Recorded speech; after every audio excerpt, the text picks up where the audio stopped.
Hello class, I'm Joseph Felix and I am doing my resource tool for English language learners on this website, and it is a 8 excellent digital resources for English language learners written by Kate O'Brien.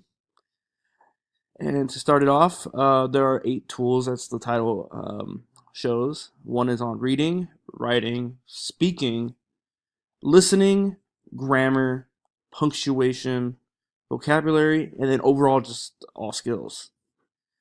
So the reason why I really like this website is due to there's actually multiple ways for a student to access this, and it's an easy website to navigate. Everything's hyperlinked, and it really gives you kind of an overview as well to what you're really getting obtained from the actual hyperlink. For example, one of my favorite ones is vocabulary. So for the vocabulary one, I am really excited for it because if you click on it, it goes to his website called Free Rice. And what Free Rice does is keeps you to this little website, and basically it gives you English vocabulary terms. So like for example, purchase, it gives you 4 options to click, and obviously it means buy. Got it right. But it also gives you a obtain goal to get as much rice into this pot so they can donate it to a person in need. So student gets to learn, and they get to get um, basically a good feeling that their learning is getting contributed to somebody in need. So it's kind of a win-win, and I think students really would like that when they're using this because sometimes as anybody feels that they're struggling sometimes with something, they kind of feel low on themselves that they really don't want to push through. So I feel like them kind of like contributing, like them kind of learning, but also giving something else to somebody else is really powerful in the way that they're always going to kind of remember those words a little bit more just because it has a little bit more meaning behind it.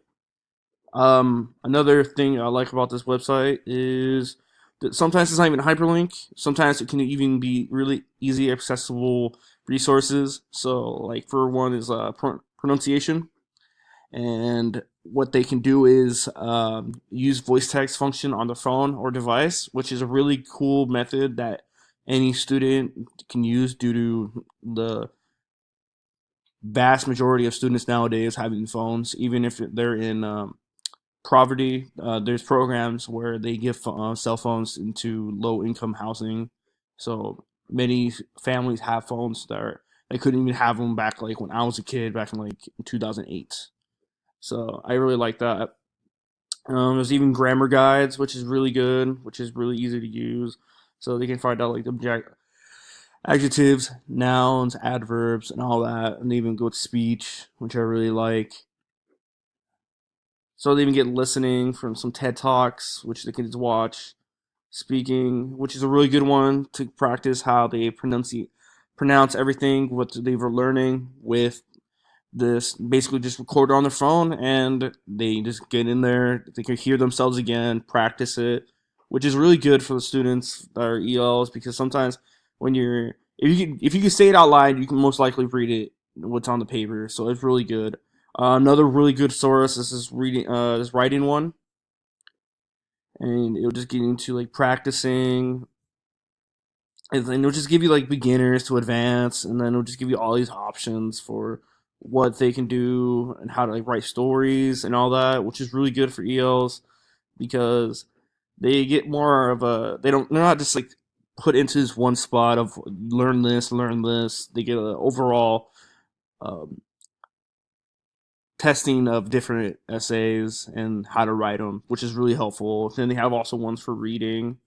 But I really like this website due to the fact that many of these sources are very useful, easy to access, and any student can go on this website. And there's even things for teaching, so it's really good for ELL students. So, thank you for listening to my screencast.